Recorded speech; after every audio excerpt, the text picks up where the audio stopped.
Et salut tout le monde, je suis Ectelion et je vous accueille aujourd'hui dans le bazar pour vous reparler de jeux de rôle. Aujourd'hui, pour le tout premier découvrons de l'année, j'ai décidé de vous parler de Magical Kitties Save the Day. C'est un jeu destiné principalement à des enfants dans lequel nous allons jouer des chats. C'est sorti chez Atlas Games, c'est en anglais et c'est écrit par Matthew G. Henson. Donc je vous disais, nous allons jouer des chats. Mais pas n'importe quel chat, me direz-vous, puisque nous allons pouvoir jouer des chats qui sont dotés de pouvoirs magiques. Alors les pouvoirs, ça va de je lis dans les pensées à j'interprète l'avenir jusqu'à je lance des éclairs avec les pattes, ce genre de choses. Et donc ces chats-là vont être chargés de protéger leur humain, de résoudre les problèmes divers et variés qui pourraient y avoir, etc. Les menaces qui pourraient peser sur l'humanité, ce genre de choses. C'est un jeu qui est destiné à jouer avec des enfants et qui s'adresse à vraiment plusieurs tranches d'âge. On peut très bien faire des aventures très très limitées. Par exemple, l'humaine a perdu le goûter dans le parc, il faut retrouver le goûter et que les écureuils ont volé par exemple, pour jouer avec des enfants très très jeunes. Ou alors on peut mettre des enjeux beaucoup plus importants pour s'adresser à un public un petit peu plus âgé et jouer carrément en campagne si on veut. Un exemple qui me vient là comme ça, c'est les humains sont en train d'être remplacés par des extraterrestres qui prennent l'apparence exacte des personnes qu'ils enlèvent. Seuls les chats s'en rendent compte et il faut arrêter tout ça avant qu'il ne soit trop tard et que tous les humains soient remplacés par des extraterrestres. Enfin vous voyez le classique du genre. La complexité des règles s'adapte elle aussi en fonction de la tranche d'âge des enfants. Ça c'est un point que j'ai trouvé très intéressant et on reviendra ensemble dans la partie système. Et d'ailleurs petite précision, je vais inclure le système dans cette vidéo aussi. Il n'y aura pas d'autre vidéo qui va sortir juste sur le système pour ce jeu là, tout simplement parce que c'est un système très très simple, donc je n'aurai pas forcément de quoi faire à côté. Maintenant que ça c'est dit, je vous propose de découvrir ensemble le contenu de la boîte parce que oui, c'est un jeu en boîte. Alors, tout d'abord, il me faut vous dire que c'est un jeu qui a été kickstarté et c'est la V2 du jeu. Je n'ai aucune idée de à quoi ressemble la V1, je ne l'ai pas et je ne l'ai pas trouvé sur internet. Donc je ne sais pas exactement d'où sort cette V2, peut-être un marché très très local, j'en sais rien. Mais en tout cas, c'est la V2 et elle est sortie en deux éditions. Vous avez l'édition classique et l'édition Deluxe. Pour ma part, je possède l'édition Deluxe, mais ça rajoute simplement des choses en plus dans la boîte. Et d'autres compléments que je vais vous présenter tout à l'heure quand on parlera de la gamme. De commun aux deux boîtes, vous n'avez quasiment que le format, qui est un format carré en carton rigide très très solide, et le thermopliage qui est en plastique recouvert d'une sorte de velours un petit peu texturé avec une piste 2D au milieu. Mais voilà pour ce que vous avez en commun. La boîte de luxe possède plus de matériel, plus d'extensions, etc. Mais regardons déjà ce qu'il y a dans la boîte de base. Tout d'abord, nous avons le livre de règles. Celui-ci fait 65 pages numérotées, tout en couleur et très richement illustré par deux illustrateurs de talent dont vous pouvez retrouver les liens ArtStation en description. Le papier qui est utilisé pour le livre, c'est vraiment pas le meilleur papier du monde, mais il fait correctement son travail, c'est tout ce qu'on lui demande. Le livre est organisé de façon très didactique. On va commencer par vous expliquer le concept, ensuite la création de personnages, les règles du jeu. Vous allez avoir un bestiaire et une petite aventure à l'intérieur. Donc c'est vraiment un livre tout en un. Le jeu est à partir de 6 ans et je pense qu'un enfant qui voudrait se mettre à maîtriser avec ce jeu le pourrait tout à fait. C'est très très bien organisé pour qu'un enfant puisse comprendre. Donc franchement, aucun problème là-dessus.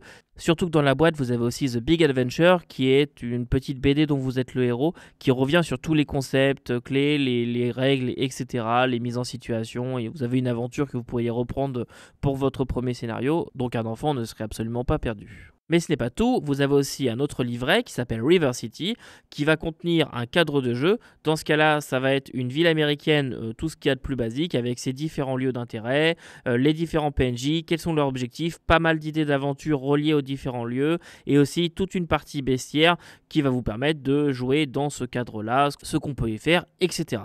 Et un petit détail d'une grande importance, vous avez la carte de River City qui vous est fournie sous format détachable, donc c'est une grande carte que vous pouvez mettre sur la table quand vous jouez, c'est très pratique. Et pour accompagner tout ça, vous allez retrouver des accessoires. Donc déjà vous avez un bloc de 50 feuilles de personnages, vous avez de quoi faire du chat en masse. On va aussi avoir des dés, il y en a 6 qui sont différents entre la base et la deluxe. Dans la base, ce sont 6 dés bleus pleins et d'une taille standard. Et dans la deluxe, ce sont 6 dés bleus mais transparents, un petit peu plus gros et avec un symbole de chat sur le 6. Ça change vraiment tout. Et pour terminer, il y a aussi un petit sachet qui contient des petits tokens en forme de tête de chat. Ce sont des tokens en bois. Ils sont utiles dans le système de jeu. C'est ce qu'on appelle des gâteries pour chats. Et justement, je vous propose de parler tout de suite du système. Alors, comment ça se passe? Eh bien, votre chat va être défini tout d'abord par 3 attributs. Vous avez cute, donc mignon, cunning qui va être la ruse, et fierce qui va être la férocité. Lors de la création de personnage, vous allez attribuer des valeurs à ces 3 caractéristiques. Et ces 3 caractéristiques vont vraiment former le cœur du jeu. Ensuite, vous allez avoir des talents, des défauts et des pouvoirs magiques. Alors, ce qui va se passer très concrètement quand vous allez devoir jeter les dés, c'est que vous allez devoir former une poule de dés en fonction de tout cela. Alors, par exemple, je veux séduire mon humain pour qu'il me donne à manger. Eh bien, je vais utiliser l'attribut cute. Mettons que j'ai 3 en cute. Alors, dans ce cas-là, je vais prendre 3 dés de ma réserve. Si en plus j'ai un talent qui pourrait m'aider dans cette situation, je vais pouvoir ajouter un dé à ma réserve. Si j'ai un pouvoir magique et que je veux l'utiliser qui peut en plus m'aider, par exemple je veux lui donner la pensée de me donner à manger, eh bien je vais rajouter encore 2 dés. Donc je vais former ma poule de dés entre mes attributs, mon talent s'il m'aide, mon pouvoir magique si je veux l'utiliser et que celui-ci peut m'aider. Ça me donne tous mes dés, je les jette et il faut battre une difficulté. Et tout ce qui fait au-dessus de cette difficulté, eh bien, ce sont considérés comme des succès. Et ça, c'est une chose qui m'a plu du jeu, c'est qu'en fonction du nombre de succès, vous avez des réussites partielles, des réussites améliorées ou des super réussites. Donc clairement, si vous ne faites pas de succès, c'est un échec. Si vous faites un seul succès, c'est un succès, mais... Si vous faites minimum 2 succès, c'est un succès normal. Si vous en faites 3, c'est un succès et si vous faites 4 et plus de succès, dans ce cas, c'est un super succès. Et donc, vous allez pouvoir attribuer des variations, de la granularité dans le système avec ça. Et ça, c'est quelque chose que j'aime bien. Donc, par exemple, si j'ai un succès mais, eh bien, oui, il m'a donné à manger, mais malheureusement, ce n'est pas la pâtée que je voulais. Mince, je suis déçu. Ou alors, oui, il m'a donné à manger. Et en plus, c'est exactement la pâtée que j'adore, c'est ma pâtée préférée. Ou alors, oui, il m'a donné à manger, et en plus de ça, il en a servi en plus pour mes copains qui étaient de passage dans la maison. Comme ça, tout le monde a mangé, c'est un super succès. Voilà par exemple le genre de choses. Là, j'ai pris un exemple très basique à base de pâté de chat, mais vous avez compris. Bien, ensuite vient se rajouter un petit système. Dans la boîte, vous avez des gâteries pour chat. Chaque joueur va commencer avec 2 gâteries pour chat et ils vont pouvoir les dépenser au cours de la partie. Alors ces gâteries, ils vont pouvoir être dépensées de différentes façons. Vous allez pouvoir rejeter tout ou partie des dés. Donc mettons que j'ai fait que un succès ou pas de succès du tout et je voudrais avoir plus. Eh bien je peux dépenser une gâterie, reprendre une partie de mes dés qui n'ont pas fait de succès et les rejeter pour voir si j'arrive à en faire plus. Vous pouvez éviter d'être blessé ou aussi utiliser une petite habilité bonus que vous n'avez pas normalement. Ça ne peut se faire qu'une fois. Ou alors vous pouvez carrément ajouter quelque chose à l'histoire. Par exemple, le MJ peut commencer à faire la description d'un adversaire en disant qu'il y a un vieux matou roux avec un œil balafré, des griffes qui ont l'air acérées et la bave aux lèvres qui commence à s'approcher un peu masqué dans la ruelle. Et un des joueurs peut intervenir en disant moi je dépense une de mes gâteries, ce n'est pas un adversaire, c'est un ami à moi, c'est Patenron, le chat de la boulangère, c'est un ami, il m'a aidé en ci en ça, bref il vient rajouter un peu de l'or, et ensuite hop, comme ça la scène avance, et dans ce cas là, quand le vieux matou roux aura repéré le groupe et qu'il va s'approcher d'eux, il repérera son ami, et puis au lieu de virer en confrontation, ça pourrait être quelque chose de bénéfique, un allié, quelque chose comme ça. Et ces gâteries, pour les récupérer, vous allez avoir un seul moyen, ça va être de jouer vos flaws que vous aurez déterminés à la création de personnages, donc vos faiblesses, vos défauts. Par exemple, j'ai tendance à m'endormir un petit peu n'importe où. En tant que joueur, vous pouvez décider que vous mettez à vous endormir alors que c'est pas du tout le moment. Eh bien, le MJ vous récompensera normalement d'une gâterie. Et voilà comment est-ce qu'on récupère ces gâteries. Il faut simplement jouer ses faiblesses. Voilà pour les jets, comment ça se passe. Au niveau des combats et autres confrontations, c'est le même système. En fait, chaque ennemi va avoir un seuil de difficulté. Par exemple, il a cute 3. Donc ça veut dire que pour l'avoir par le fait d'être mignon, eh bien, il faut dépasser 3 sur vos dés. Donc c'est tout comme ça. Donc vous faites un jet de cute, vous devez dépasser 3, avoir un nombre de succès, etc. Et au niveau des blessures, c'est pareil, c'est assez intéressant. En fait, vous allez tout d'abord commencer par prendre des bobos. Donc des OWIS, vous allez vous faire toucher, etc. Vous avez un seuil de OWIS maximum. Et une fois que vous avez atteint votre seuil, vous commencez à prendre des blessures. Et quand vous avez atteint le nombre de blessures qui égale votre score de capacité la plus haute, donc normalement ça va être 4, eh bien vous allez être inconscient, mais vous ne pouvez pas mourir dans ce jeu. Vous êtes juste hors de la scène le temps que celle-ci se finisse, mais vous ne pouvez pas mourir. Évidemment, après vous pouvez vous soigner. En sachant que les blessures diminuent aussi le nombre de dés que vous avez dans votre pool à dés. Donc si j'ai 2 blessures, eh bien sur ma pool, je vais retirer 2 dés tout simplement. Et voilà, je pense qu'on a fait le tour de tout le système. Donc je pense que je peux vous parler désormais un petit peu de la gamme.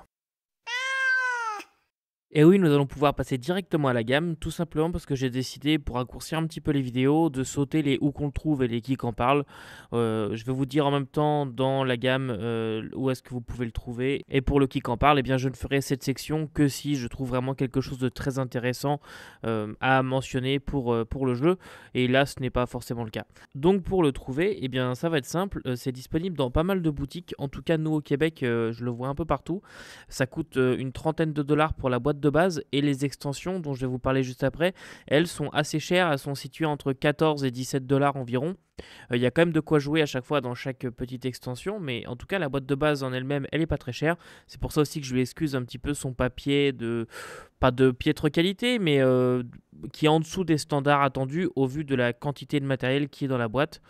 Et pour la boîte de luxe, elle est vachement plus chère. Je l'ai vue à 74,95$ sur le site de l'éditeur. Je ne l'ai pas vue ailleurs, mais peut-être qu'elle se trouve aussi ailleurs. Et justement, ce qui change entre la boîte de base et la boîte de luxe, c'est pas grand-chose, mais il y a quand même une chose très pratique. Tout d'abord, je vous ai dit, les dés ne sont pas les mêmes. Donc ça, c'est déjà un premier point qui peut être important pour certains. Mais surtout, à l'intérieur, vous avez des cartes de pouvoir, des cartes de talent qui sont un petit peu plus pratiques pour jouer avec des enfants. Voilà, et comme ça, ils ont une petite carte avec une petite illustration dessus qui leur rappelle ce qu'ils peuvent faire en tout temps. C'est pas indispensable, mais c'est quand même très pratique. Et il va y avoir aussi un autre setting dont je vais vous parler juste après, des blocs de carnet de personnages. Donc c'est des feuilles un petit peu plus complètes où on peut faire le portrait de son chat en plus grand, ce genre de choses.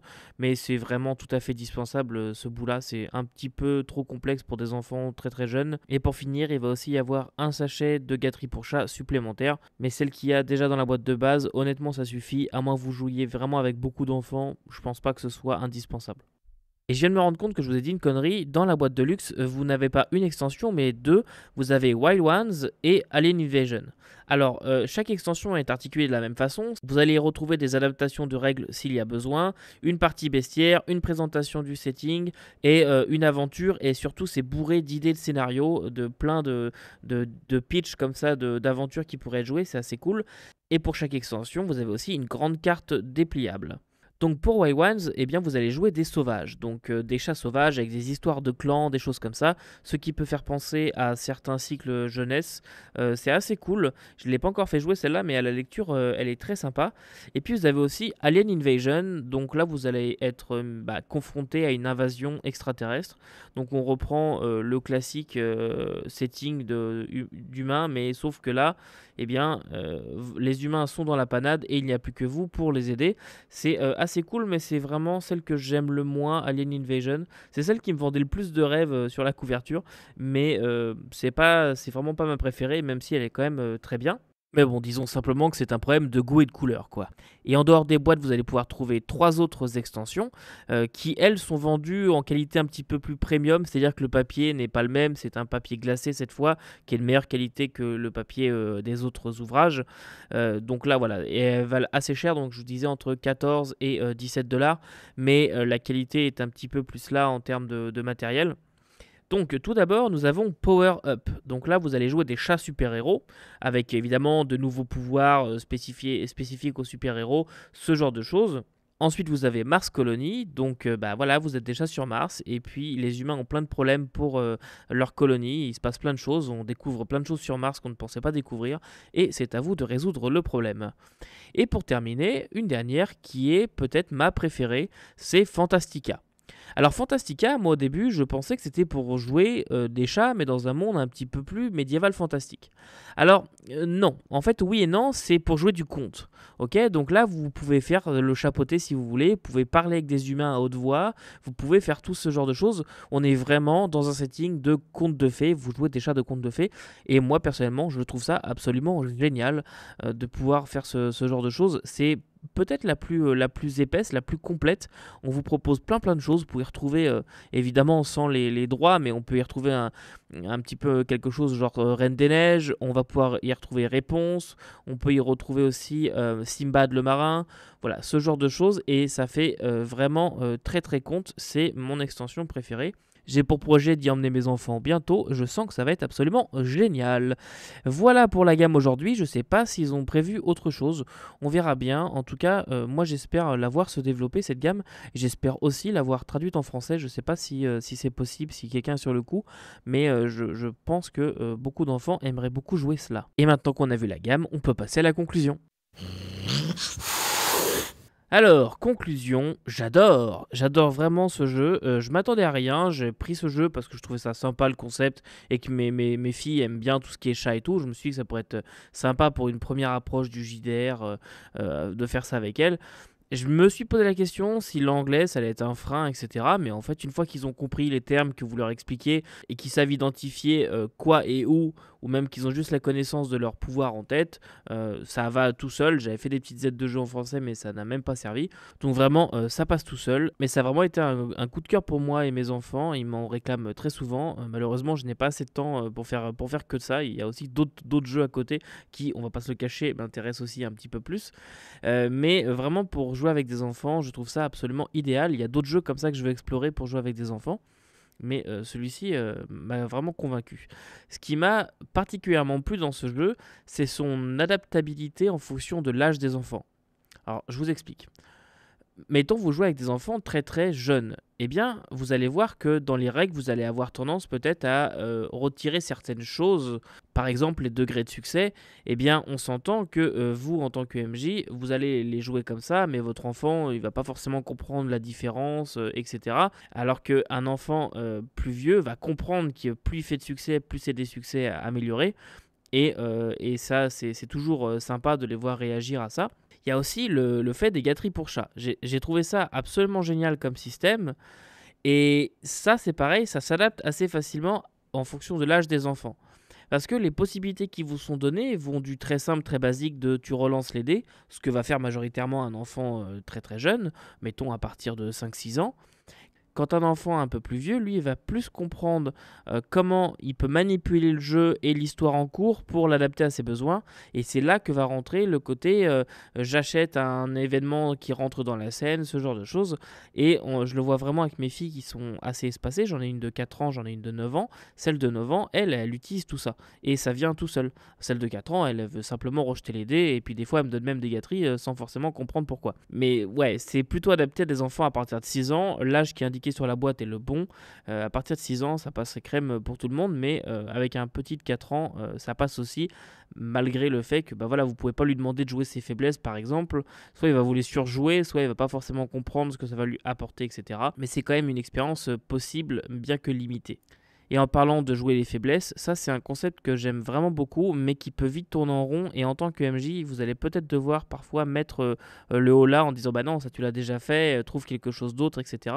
Parce que mettons que le chat est narcoleptique et il commence à s'endormir un petit peu partout. Toutes les 2 minutes, le joueur ou la joueuse va vous dire bah moi je m'endors. Puis comme ça pour essayer de récupérer des gâteries. Alors ça peut être marrant de les voir faire ça, mais ça peut aussi vite freiner le jeu, être un petit peu chiant dans les scènes. Donc voilà, c'est aussi à vous de gérer ça. Mais moi j'ai trouvé le concept de gâterie pour chat couplé au système 2D très bon. Et même pour des jeux qui ne seraient pas du tout déjà adaptés pour les enfants, je trouve que c'est une super base de gameplay en tout cas. Un petit peu comme on peut l'avoir dans le 2D20, mais le côté dépense de ressources pour acheter des avantages, moi c'est quelque chose qui me plaît. Donc forcément avec ce jeu j'ai été pas mal séduit. Autre point qui m'a particulièrement plu du jeu, c'est le côté vraiment non violent, jouer sur le côté mignon, etc. Et la violence va être une option possible parmi les autres options. On va plutôt jouer sur la ruse, etc. pour arriver à ses fins. C'est vrai que quand on joue avec des enfants, parfois, en tant que parent, on n'a pas forcément envie de les voir trancher des têtes. Moi, je l'ai eu le tour sur Cœur Vaillant, ça fait un petit peu tout drôle quand votre enfant vous décrit comment est-ce qu'il décapite un gobelin. C'est marrant qu'ils aient déjà ce réflexe-là, limite ça fait peur.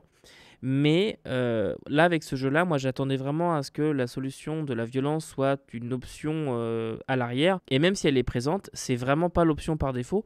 Et ça, c'est vraiment très cool. Et pour l'instant, il n'y a pas eu beaucoup de violence dans les parties. J'ai trouvé ça très sympa. Donc voilà, je vous encourage à découvrir ce jeu que j'ai vraiment adoré. La prochaine fois, on parlera de quelque chose de complètement différent, puisqu'on parlera du Cypher System, un système générique. Et en attendant, n'oubliez pas que vous pouvez pas tout lire et tout faire jouer, mais vous pouvez toujours essayer. Salut!